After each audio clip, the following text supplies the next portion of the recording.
كتاب الأبرار لفي عليين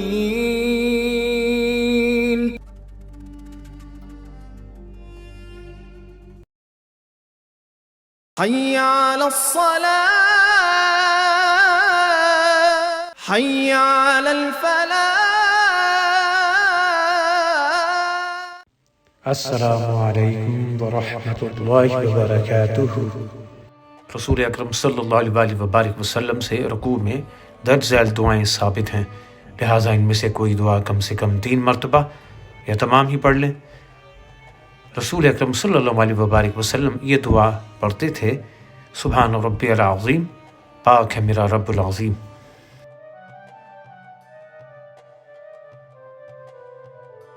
نبی اکرم صلی اللہ علیہ وبارک وسلم اپنے رکوع اور سجود میں دونوں میں ہی یہ دعا کثرت سے پڑھا کرتے تھے: سبحانک اللہم ربنا و بحمدک اللہم اغفر لی۔ اے رب ہمارے تو پاک ہے، تیری حمد کے ساتھ میری مغفرت فرما دے۔ سبوح قدوس ربنا و رب الملائکۃ و روح، برائی سے بالکل پاک، تمام نقائص سے پاک اور بابرکت ملائکہ اور روح کا رب۔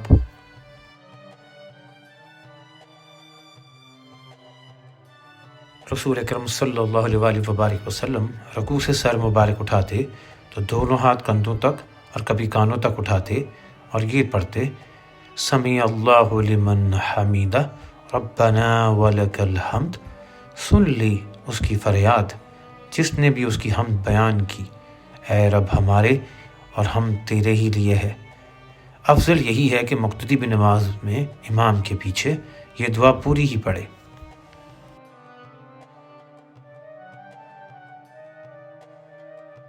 رسول اکرم صلی اللہ علیہ وبارک وسلم کے پیچھے ایک آدمی نے پڑھا: ربنا ولک الحمد کثیر طیبا مبارکۃ فی۔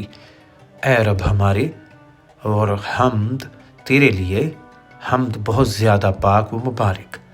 اس پر رسول اکرم صلی اللہ علیہ وبارک وسلم نے فرمایا: میں نے 30 سے زیادہ فرشتوں کو اس کا ثواب لکھنے میں جلدی کرتے اور ایک دوسرے پر سبقت لیتے ہوئے دیکھا ہے۔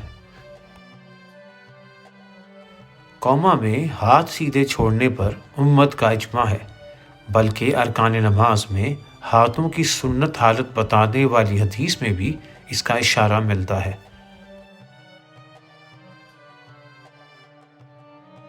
رسول اکرم صلی اللہ علیہ وبارک وسلم تکبیر کہتے ہوئے سجدے کے لیے جھکتے تھے۔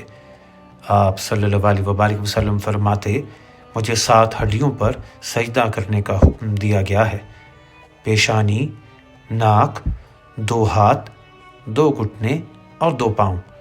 مزید فرمایا کہ جب تم سجدہ کرو تو اونٹ کی طرح نہ بیٹھو، بلکہ اپنے دونوں ہاتھ کو گھٹنوں سے پہلے زمین پر رکھو۔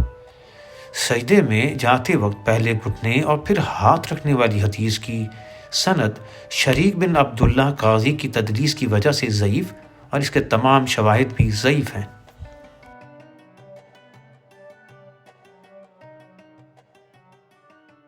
رسول اکرم صلی اللہ علیہ وبارک وسلم سجدے میں ناک اور پیشانی زمین پر خوب جما کر رکھتے، اپنے بازوؤں کو اپنے پیروں سے دور رکھتے اور دونوں ہتھیلیاں کندھوں کے برابر زمین پر رکھتے، اور کبھی اپنی دونوں ہتھیلیوں کو اپنے کانوں کے برابر رکھتے، اور سجدے میں اپنے ہاتھ زمین پر رکھتے تو نہ تو انہیں بچھاتے اور نہ ہی بہت سمیٹتے، اور آپ صلی اللہ علیہ وبارک وسلم اپنے پاؤں کی انگلیوں کو قبلہ رخ رکھتے اور پاؤں کی دونوں ایڑیاں ملا لیتے تھے۔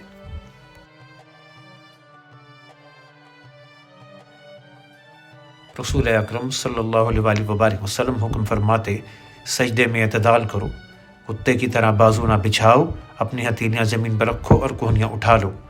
اس صحیح حدیث کے واضح حکم کے تحت یہ کہ مردوں اور عورتوں کی نمازوں کے طریقے میں کوئی فرق نہیں ہے، اور اس زمن میں جتنی بھی روایت پیش کی جاتی ہیں وہ سب کی سب ضعیف ہیں، جبکہ صحیح حدیث میں واضح حکم ہے کہ نماز اس طرح پڑھو جس طرح مجھ یعنی کہ رسول اکرم صلی اللہ علیہ وبارک وسلم کو پڑھتے ہوئے دیکھتے ہو۔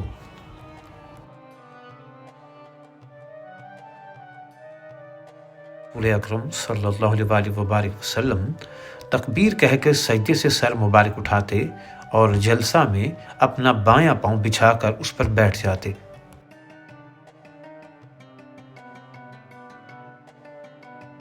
رسول اکرم صلی اللہ علیہ وآلہ وبارک وسلم جلسہ میں یہ دعا پڑھتے، رب اغفر لی رب اغفر لی، اے رب مجھے بخش دے۔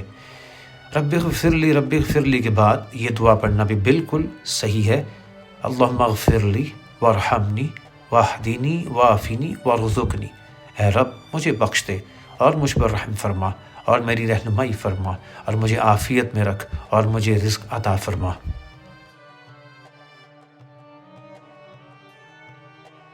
جزاکم اللہ خیر۔